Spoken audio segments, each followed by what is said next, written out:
Assalamu alaikum. Welcome to the online class which is organized by Talimul Milad Rahmatiya Fazil Madrasa Sonaranga Khulna. My dear students, I think you are well enough staying in your home by the grace of Allah.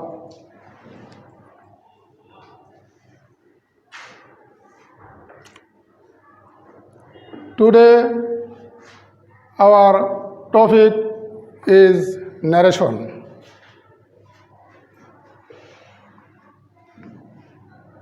Narration is one of the most important topic in English grammar.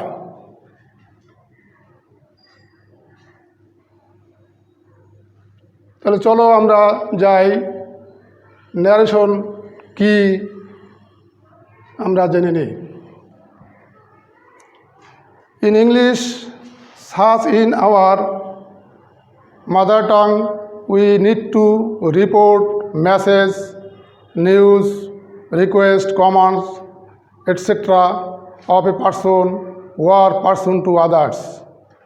ইংরেজিতে আমাদের বাংলা ভাষা মাতৃভাষার মতোই কোনো একজনের বক্তব্য, উক্তি, সংবাদ, প্রার্থনা, অনুরোধ অন্যের নিকট রিপোর্ট বা জানাতে হয়। আমরা এই বক্তার কোনো কথা বা উক্তি অন্যের নিকট দুইভাবে প্রকাশ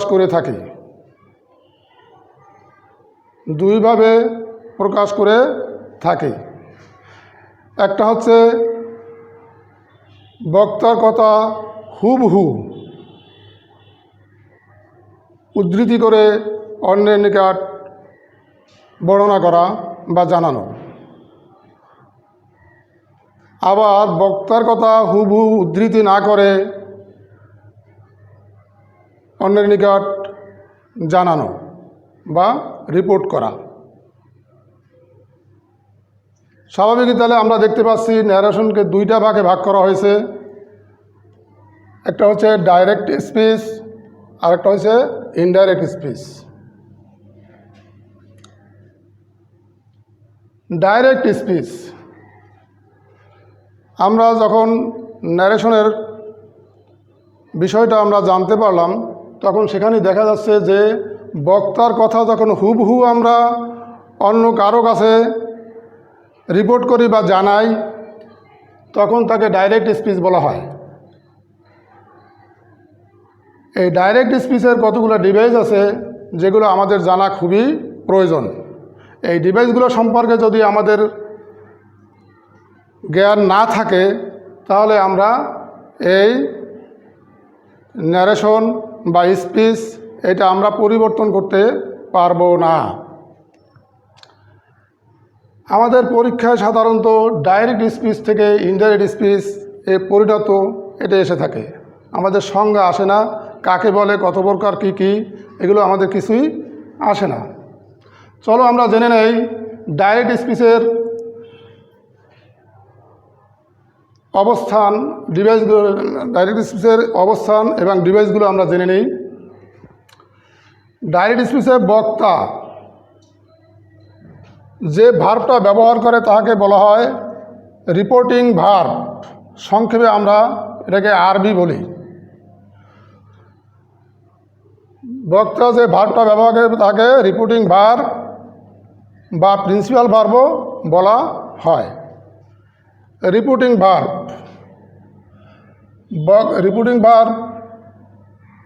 পরে থাকে রিপোর্টিং ভার্বের অবজেক্ট। এখানে হি সেড টু মি, এখানে হি হচ্ছে স্পিকার বা বক্তা, নির্দিষ্ট ব্যক্তি। হি সেড ভার্বটি ব্যবহার করছে, এটা হচ্ছে রিপোর্টিং ভার্বের reporting verb. He said to me কার কাছে প্রকাশ করছে? আমার কাছে, এটা হচ্ছে রিপোর্টিং ভার্বের অবজেক্ট। বক্তার এখন স্পিচটা কি, মেসেজটা কি? বক্তার মেসেজটা হচ্ছে I have finished my duty, I have finished my duty, আমি আমার কর্তব্য শেষ করেছি। এটা হচ্ছে রিপোর্টেড স্পিচ। রিপোর্টেড স্পিচের আরেকটা বৈশিষ্ট্য হচ্ছে রিপোর্টেড স্পিচ সর্বদাই ইনভার্টেড কমার ভিতরে থাকে। তাহলে আমরা জানতে পারলাম ডাইরেক্ট স্পিচে দুইটা অংশ, একটা হচ্ছে রিপোর্টিং ভার্বের অংশ, আরেকটা হচ্ছে রিপোর্টেড স্পিচ। রিপোর্টিং ভার্বের পরে আমরা কমা ব্যবহার করে থাকি, রিপোর্টিং ভার্বের পরে আমরা কমা ব্যবহার করে থাকি এবং রিপোর্টেড স্পিচটা আমরা ইনভার্টেড কমার ভিতরে রাখি।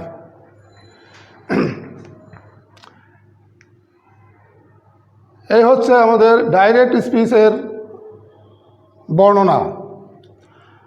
আমরা এখন জানব rules of changing speech direct into indirect. আমরা কিভাবে ডাইরেক্ট স্পিচ থেকে ইনডাইরেক্ট স্পিচে পরিবর্তন করব। ডাইরেক্ট স্পিচ থেকে ইনডাইরেক্ট স্পিচে পরিবর্তন করার সময় আমাদের 5টা নিয়ম অনুসরণ করতে হবে। কিছু কিছু এক্সেপশনাল ব্যতিক্রম নিয়মও আছে, এটা আমরা পরবর্তী ক্লাসে আলোচনা করব। 1 নম্বর হচ্ছে রিপোর্টিং ভার্বের পরিবর্তন, অর্থাৎ বক্তা যে ভার্বটা ব্যবহার করে, যে প্রিন্সিপাল ভার্ব, এটার পরিবর্তন। এই রিপোর্টিং ভার্বের পরিবর্তনটা হয় সেন্টেন্স অনুযায়ী। 2 নম্বর রুল হচ্ছে রিপোর্টিং ভার্ব এবং রিপোর্টিং স্পিচের মাঝে লিঙ্কার ব্যবহার। আমরা লিঙ্কার শব্দটি শুনে আমরা হয়তো আমাদের কাছে নতুন লাগে না, লিঙ্কার এখানে সংযোজক শব্দ বা কনজাংশন বলতে পারি আমরা। এইটাও সেন্টেন্সের উপর নির্ভর করে, এটার পরিবর্তনও সেন্টেন্সের উপরে ভিত্তি করে হয়। রুল নাম্বার 3, রিপোর্টেড স্পিচের পার্সনের পরিবর্তন। রিপোর্টেড স্পিচের পার্সনের পরিবর্তন। রুল নাম্বার 4, রিপোর্টেড স্পিচের টেন্সের পরিবর্তন। রিপোর্টেড স্পিচের টেন্সের পরিবর্তন। রুল নম্বর 5, নৈকট্য দূরত্বসূচক ওয়ার্ড পরিবর্তন। নৈকট্য দূরত্বসূচক ওয়ার্ড যেমন আমরা স্থান এবং সময় বলতে কতগুলো শব্দ আছে, যেমন নাও দেন, নাও দেন হয়ে যায় ইত্যাদি। আমরা আসি এখন ডাইরেক্ট স্পিচ থেকে ইনডাইরেক্ট স্পিচে এই রুল অনুযায়ী আমাদের কিভাবে পরিবর্তন হলো। রিপোর্টিং ভার্বের পরিবর্তন আমরা দেখি। আমার এখানে ইনডাইরেক্ট স্পিচে যখন আমি গেলাম তখন হি, স্পিকার হি ঠিক থাকলো, সেইড টোল্ড হয়ে গেল, হি টোল্ড। যেহেতু এখানে সেইডের পরে টু আছে ইনট্রানজিটিভ ভার্ব আর টোল্ড ট্রানজিটিভ ভার্ব, এখানে টু উঠে গেল এবং মি ঠিক থাকলো, রিপোর্টিং ভার্বের অবজেক্ট বসাই দিলাম। এরপর আমরা 2 নম্বর রুলে বলছি রিপোর্টিং ভার্ব এবং রিপোর্টেড স্পিচের মাঝে লিঙ্কার ব্যবহার। যেহেতু এটা অ্যাসার্টিভ সেন্টেন্স, সেহেতু এখানে আমরা রুল অনুযায়ী অ্যাসার্টিভ সেন্টেন্সের ইনভার্টেড কমা উঠিয়ে দিয়ে সেখানে দ্যাট বসে। এরপরের রুল আছে রিপোর্টেড স্পিচের পার্সন পরিবর্তন। আমরা দেখতে পাচ্ছি রিপোর্টেড স্পিচে I first person singular number. এখানে রুল হচ্ছে আই ফার্স্ট পার্সন, রিপোর্টেড স্পিচের ফার্স্ট পার্সন পরিবর্তন হবে রিপোর্টিং ভার্বের সাবজেক্ট অনুযায়ী। আর রিপোর্টেড স্পিচের পার্সন যদি সেকেন্ড পার্সন হয় তবে পরিবর্তন হবে রিপোর্টিং ভার্বের অবজেক্ট অনুযায়ী। এবং রিপোর্টেড স্পিচের পার্সন যদি থার্ড পার্সন হয় তাহলে কোনো পরিবর্তন হবে না। এজন্য তাহলে আমরা কি হচ্ছে, এখানে আই আছে ফার্স্ট পার্সন, হয়ে গেল কি রিপোর্টিং ভার্বের সাবজেক্ট হি, হি আছে থার্ড পার্সন সিঙ্গুলার নাম্বার, এখানেও সিঙ্গুলার নাম্বার, এখানে বসবে third person singular number he. Rule number 4, এখানে দেখা যাচ্ছে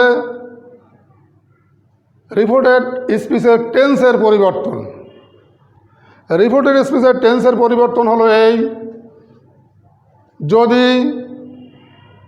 রিপোর্টিং ভার্ব পাস্ট টেন্স হয় তাহলে reported speech corresponding past tense হবে, অবশ্যই তারকে পাস্ট টেন্সে অনুরূপ পাস্ট টেন্সে পরিবর্তন করতে হবে।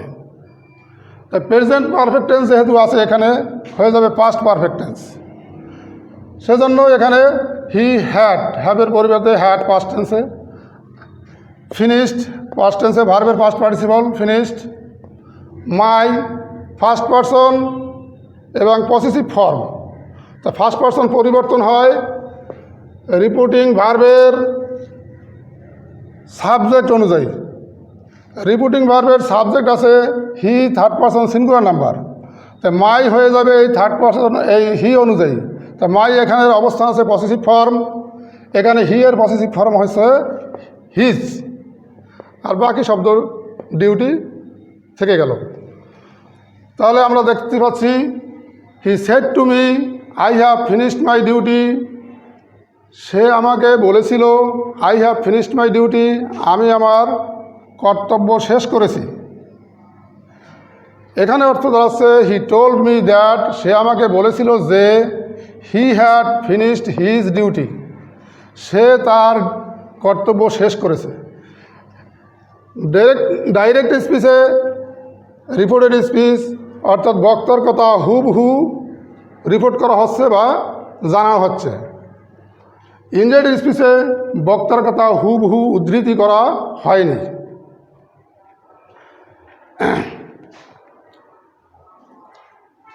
এখন আমরা এই রুলস অনুযায়ী আমরা পরবর্তী আলোচনায় যাই যে রিপোর্টিং ভার্বের পরিবর্তনটা কিভাবে হয়।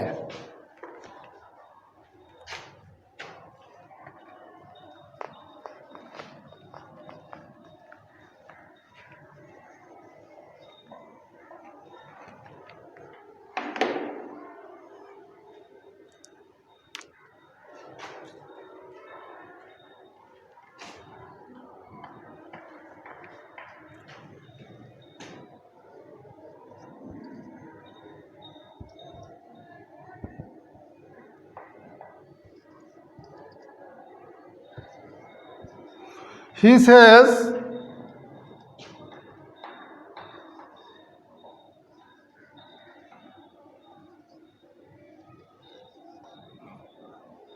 I am well.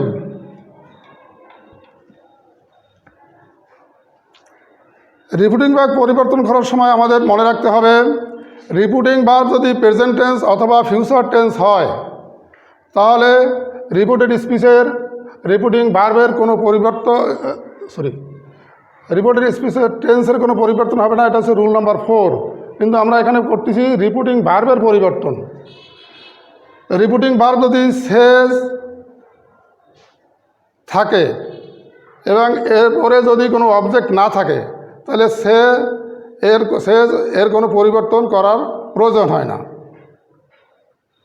কিন্তু রিপোর্টিং ভার্ব সের পরে যদি অবজেক্ট থাকে তাহলে ওখানে সে পরিবর্তন হইয়া টেলে পরিণত করতে হয়।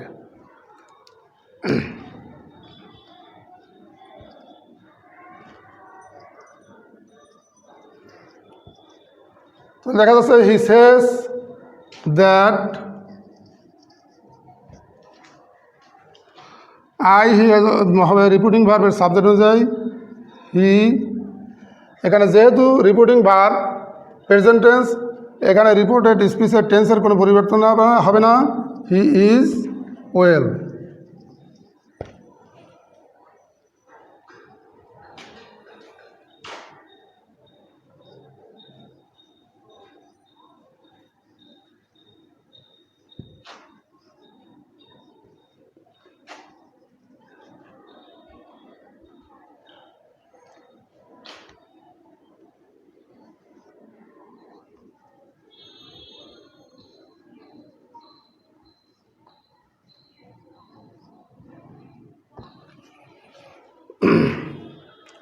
আমরা বলেছিলাম রিপোর্টিং ভার্ব সে থাকলে এবং তারপরে যদি অবজেক্ট না থাকে তাই রিপোর্টিং ভার্ব সের বা সেইডের কোনো পরিবর্তন দরকার নেই। কিন্তু রিপিটিং ভার্বের পরে যদি অবজেক্ট থাকে তাহলে রিপিটিং ভার্বের পরিবর্তে সের পরিবর্তে টেল ব্যবহার করা হয়। তাহলে এখানে দেখা যাচ্ছে কী হবে, হি টোল্ড মি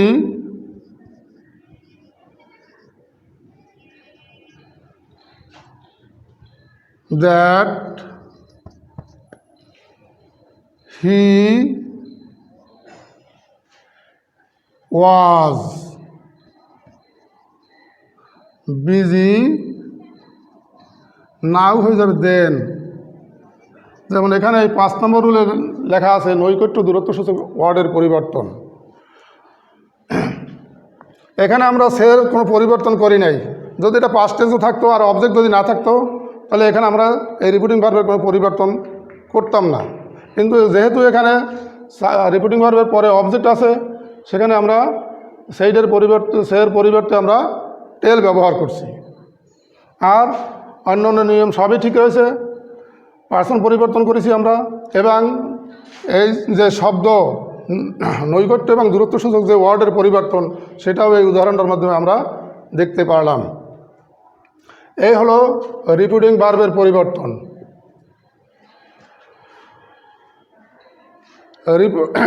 রিপিটিং ভার্ব এবং রিপিটেড স্পিচের মাঝে লিঙ্কারের ব্যবহার আমরা নেক্সট ক্লাসে আলোচনা করব। আজ ন্যারেশনের প্রথম এপিসোড এখানেই শেষ করছি। তোমরা সকলে এই ভিডিওটি দেখবে এবং এটা সব ক্লাসের জন্যই 6, 7, 8, 9, 10 সবার জন্যই এক। গ্রামার ইংরেজি সেকেন্ড পেপারে সব জায়গায় একই রকমের একই স্ট্রাকচার থাকে, একই ফরম্যাটে থাকে। গ্রামার তো গ্রামারই, এর কোনো পরিবর্তন হয় না, সব ক্লাসই একই রকমের। আমরা পরবর্তী ক্লাসে এই নিয়মকানুনগুলো, এই 5টা নিয়ম আমরা আলোচনা করব। এরপরে আমরা একটা প্র্যাকটিস ক্লাস করব। তারপর আমরা কি করব, প্যাসেজ ন্যারেশনে চলে যাব। প্যাসেজ ন্যারেশন, সেখানে আমরা বলে রাখতে চাই যে রিপিটিং ভার্বের অবস্থান যে রিপিটেড স্পিচের আগে হবে এমনটি নয়। প্যাসেজ ন্যারেশনে অথবা কোনো সময় রিপিটেড স্পিচের পরেও রিপিটিং ভার্বের ব্যবহার হয়ে থাকে। তোমরা সকলে সুস্থ থাকো। See in you next class. Allah হাফেজ। Thank you.